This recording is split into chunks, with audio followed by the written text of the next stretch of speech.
से बोलिए सियावर रामचंद्र की जय। पवन पुत्र हनुमान की जय। आप सभी श्रोताओं को मेरा प्रणाम। और अभी तक आपने भगवान श्री राम की जो कथा सुनी वो हमारा मास पारायण के 7 विश्राम पूरे होके 8वें विश्राम भी पूरा हो गया है। तो आपने अगर इनकी कथा सुननी है तो इसी चैनल में आप बालकांड की जब प्ले लिस्ट में जाएंगे तो आपको सभी कथाएं वहाँ प्राप्त हो जाएंगी। आप सभी जानते हैं कि रामचरितमानस का मूल पाठ मैं उन सभी श्रोताओं के लिए लेकर आ रही हूँ जिन्हें अपने दैनिक जीवन में पढ़ने का समय नहीं मिल पाता है। तो इस कलयुग में भगवान गोस्वामी तुलसीदास जी ने इसे सुनने का भी वही फल बताया है। हम इसका मूल पाठ जो गीता प्रेस गोरखपुर से प्रकाशित है उसका मूल पाठ मैं आपके बीच में लेकर आ रही हूँ। तो आज का हम शुरू करते हैं। सीता स्वयंवर अब शुरू होने वाला है। तो एक बार प्रेम से बोलिए सियावर रामचंद्र की जय। सिय स्वयंवरु देखहि जाई, ईसु कहीं धो देई बड़ाई। लखन कहा जसु भाजनु सोई, नाथ कृपा तब जा पर होई। चलकर सीता जी ने स्वयंवर को देखना चाहिए। देखें ईश्वर किसको बढ़ाई देते हैं। लक्ष्मण जी ने कहा, हे नाथ, जिस पर आपकी कृपा होगी वही बढ़ाई का पात्र होगा।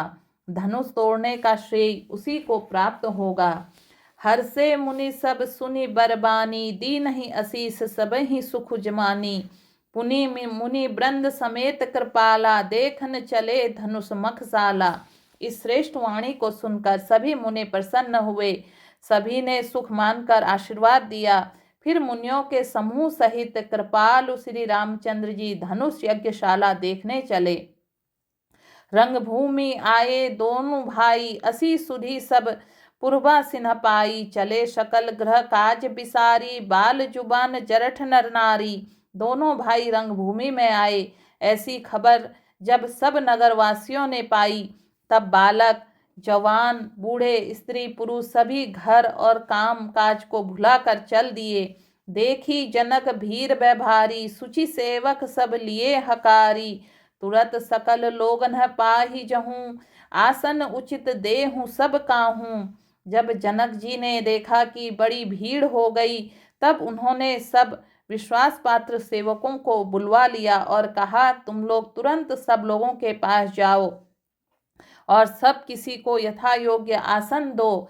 कहीं मृदु वचन विनीत तिन्ह बैठारे, नर नारी उत्तम मध्यम नीच लघु निज निज थल अनुहारी। उन सेवकों ने कोमल और नम्र वचन कहकर उत्तम मध्यम नीचे और लघु सभी श्रेणी के स्त्री पुरुषों को अपने अपने योग्य स्थान पर बैठाया। राजकुंवर तेहि अवसर आए, मनहु मनोहरता तन छाए। गुण सागर नागर बरबीरा, सुंदर श्यामल गौर शरीरा। उसी समय राजकुमार राम और लक्ष्मण वहां आए। वे सुंदर हैं, मानो साक्षात मनोहरता ही उनके शरीरों पर छा रही हो। सुंदर सांवला और गोरा उनका शरीर है। वे गुणों के समुद्र, चतुर और उत्तम वीर हैं। राज समाज विराजत रूरे, उड़गन महु जनु जुग विधु पूरे। जिन्ह के रही भावना जैसी, प्रभु मूर्ति तिन्ह देखी तैसी। वे राजाओं के समाज में ऐसे सुशोभित हो रहे हैं मानो तारागणों के बीच 2 पूर्ण चंद्रमा हो। जिनकी जैसी भावना थी प्रभु की मूर्ति उन्होंने वैसी ही देखी। देखहि रूप महारन धीरा, मनहु वीर रसु धरे शरीरा। डरे कुटिल नृप प्रभु ही निहारी, मनहु भयानक मूर्ति भारी। महान रणधीर राजा लोग श्री रामचंद्र जी के रूप को ऐसा देख रहे हैं मानो स्वयं वीर रस शरीर धारण किए हों। कुटिल राजा प्रभु को देखकर डर गए, मानो बड़ी भयानक मूर्ति हो। रहे असुर छल छोनिप वेसा, तिन्ह प्रभु प्रकट काल सम देखा। पुरबा सिन्ह देखे दो भाई, नर भूषण लोचन सुखदाई। छल से जो राक्षस वहां राजाओं के वेश में बैठे थे उन्होंने प्रभु को प्रत्यक्ष काल के समान देखा। नगरवासियों ने तो दोनों भाइयों को मनुष्यों के भूषण रूप और नेत्रों को सुख देने वाला देखा। नारी बिलो कहीं हरसी हिय निज निज रुचि अनुरूप, जनु सोहत सिंगार धरी मूर्ति परम अनूप। स्त्रियां हृदय में हर्षित होके अपनी अपनी रुचि के अनुसार उन्हें देख